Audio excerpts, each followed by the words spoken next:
बिस्मिल्लाहिर्रहमानिर्रहीम।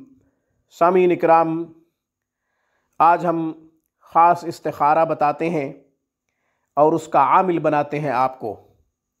ज़कात भी इंशाअल्लाह निकालने का तरीक़ा भी आपको बताते हैं ताकि आप ख़ुद इस्तिखारा कर सकें कि कौन सा काम बेहतर है और कौन सा काम बेहतर नहीं है।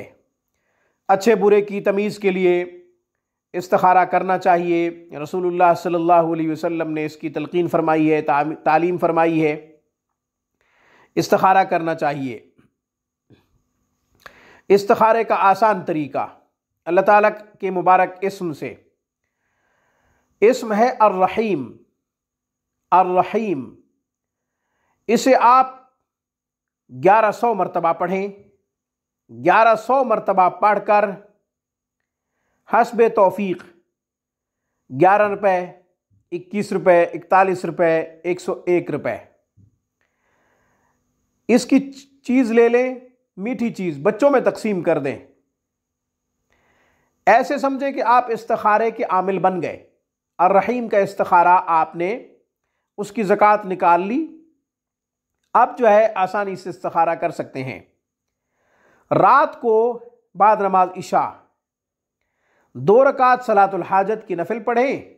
इसके बाद आप एक वरक़ पे, एक पर्चे पे अर्रहीम लिखें। अर्रहीम एक वरक़ पे लिखकर अपने तकिए के नीचे रख दें और जो काम आपकी समझ में नहीं आ रहा कि ये करें या ना करें, उसे तसव्वुर में लेकर सो जाएं।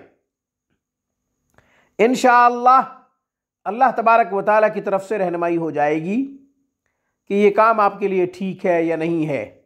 कैफियत अलग अलग होती है।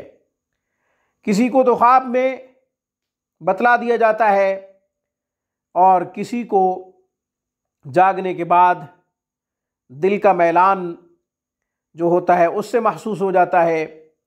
गालिब गुमान से मालूम कर लेता है कि मेरे लिए कौन सा काम ठीक है, कौन सा काम ठीक नहीं है, ये काम करूं या ना करूं। इसके लिए अल्लाह तबारक व तआला की तरफ से मुख्तलिफ़ अंदाज में मुख्तलिफ़ लोगों के ऊपर रहनुमाई और इंकिशाफात होते रहते हैं।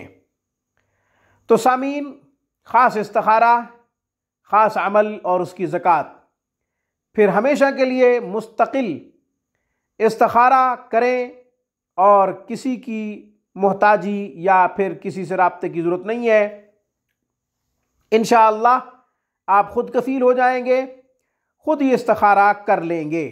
अफजल यही है कि कोई भी काम करने से पहले खुद इस्तिखारा करें कि ये काम करना चाहिए या नहीं करना चाहिए।